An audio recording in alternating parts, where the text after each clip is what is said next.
So today I'm talking about the way that music is affecting my children in their learning. This is something that I did a little bit last year, and then we kind of got away from it. It is something that I kind of have to be intentional about. But it has made a remarkable difference on one of my children's learning. So we're going to talk about this because I want to illustrate how that something that may work remarkably for one child may not necessarily work in the same way for your other child. I have two children. I have two boys, one in the 6th grade, one in the 4th grade. And both of my children are neurodivergent, and but they are just about as opposite as they can be. So when we started this school year, both my children needed a little bit of review in mathematics. My 6th grader needed significantly less review than my 4th grader. He really has had to do a lot of review. Last year he was in Gamma for Math UC, which is all times tables. And so we had learned relatively well the times tables, but when we came back, the ones he knew really, really well, he remembered. The ones he knew less, he didn't remember at all. So we had to go back, and what I actually did was I completely paused math, and we just stopped doing all of the worksheets. We found some classical conversations, times table videos. We sang the songs, then he made up his own songs, and we just did all kinds of games. And I printed off, some funner worksheets, and we did even some times table video games, and we just pounded in those times tables. So we got better with the times tables. And then he was in the lesson where you are multiplying a 3-digit number by with a 1-digit number. And he was having trouble remembering to add in the tens column or add in the hundreds column if you had a 10 or a 100 from the column before. And so we just worked on that, and we worked on that, and we worked on that. And last week I was despairing, thinking, oh my word, we're never going to get there. And then this morning I remembered the music, and I thought, I'm just going to throw on some Bach. And so I actually have a playlist on my channel with just hours of Bach classical music. I threw that on, and he actually did very, very well. And we went ahead and we took our test for the lesson that we were wrapping up last year. And he got a B. And I was just, oh my word, it was almost 180-degree turnaround. And I began to kind of look at that. I mean, I've known for a while that classical music really can help in learning and cognitive abilities. If you've ever studied musical therapy, you know that music has a remarkable effect on your physical body. But it's like, why? Why is it that way? Well, what I read made so much sense as to why it helps my 4th grader, but actually doesn't really help much my 6th grader. I actually asked him because he's tried it before. He enjoyed listening to classical music, and actually throughout the day would ask, hey, can you turn on some classical music? This is my kid who plays drums, by the way. This is my kid who loves, like rock, like grungy rock. And yet when I asked him, do you want to turn on some classical music while you're in school? No, it actually distracts him. I get it, because that's my problem too. I find music a little bit distracting, whereas my 4th grader, it calms him down. And what it does is the classical music, it's not just music in general, but it's specifically classical music because of the way the melodies are structured. It actually lowers the cortisol in your body and helps you to concentrate better. And that made total sense, because my 4th grader tends to respond always to stress. So anytime he's ever had to learn a new skill, whenever we implemented new rules in the home, he doesn't respond to it until you create a danger. This has always been that way. Growing up, when he was really little, when he was a toddler, anytime I wanted to install a new rule in the home, like no hitting, or no spitting, no biting, any of these things, no throwing your toys, don't beat the television with, your plastic car or whatever. Anytime I wanted him to respond to this, or, coming when I asked him, like not running out in the middle of the street, I had to create massive danger for him, a sense of urgency. So, I did the counting. The first time I implemented this with him, I said, I'm going to count to 3, and if you don't do it, there's going to be trouble. And I counted to 3, and of course he didn't respond because, he didn't know what was actually going to happen. And there was trouble. There was big trouble.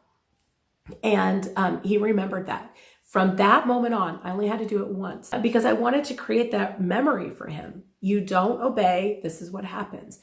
I only ever had to get to 3 one time. To this day, I've never had to count to 3 again.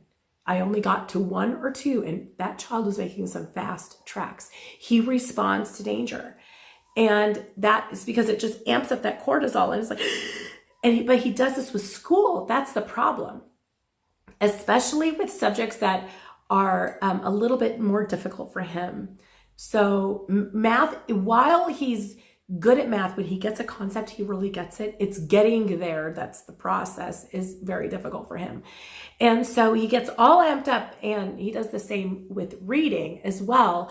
When we're doing read theory, it's the same sort of thing. It's just like, oh, I hope I get it right. I hope I get it right. I hope I get it right. And it just gets so stressed out that then he has trouble really comprehending what he's supposed to do. And when I turn on the classical music, it's just that sort of, stress response just significantly lowers enough that he's able to really comprehend what he's supposed to do. My 6th grader does not respond in that same way, but he doesn't respond to danger like that. He's so much more methodical and logical, and everything is just methodical for him. So he doesn't need that sort of thing. You just tell him one time and he's not going to do it. He just sort of categorizes this one thing mom said, this is a don't do, and I just don't do it. And so it's very interesting to see how music, playing classical music in homeschool really helps my one child respond so well. My other child, not so much. It's one big reason why I've separated the 2 of them. They're not in the same room because, first of all, the one distracts the other. But second of all, because the needs of the one are different than the needs of the other. Yeah. One child needs that music. He needs to have me here. The other child, he doesn't need me there. Sometimes that's a distraction for him that I'm there. He really needs to be by himself. Now, as I'm showing you these video clips today, as I recorded my children, you see that the one is in his room, sitting at his desk. There are Legos all over his desk. I know I'm probably going to get comments about this. I am fairly certain I'm going to have people commenting, oh, he should really clean off his desk. That's a massive distraction. It's not for him. He's not even tempted really to play with his Legos in school. He actually gets done with his schoolwork very, very easily and does it very well. So it's not been a problem. So I just wanted to sort of point that out as you're watching that video. But I thought I would throw this out for you. If you have a child where they tend to have a hyper stress response, maybe they're not concentrating well in school, maybe they're having difficulty with that concentration. My 4th grader has a massive difficulty with concentration everywhere and in every situation.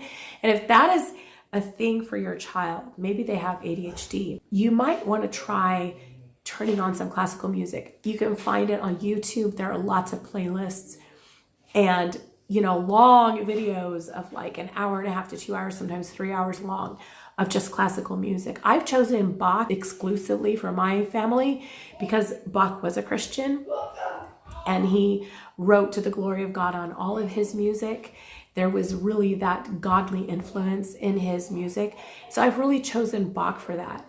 I've noticed that my children respond, or my 4th grader, I should say, really responds well to Bach in particular.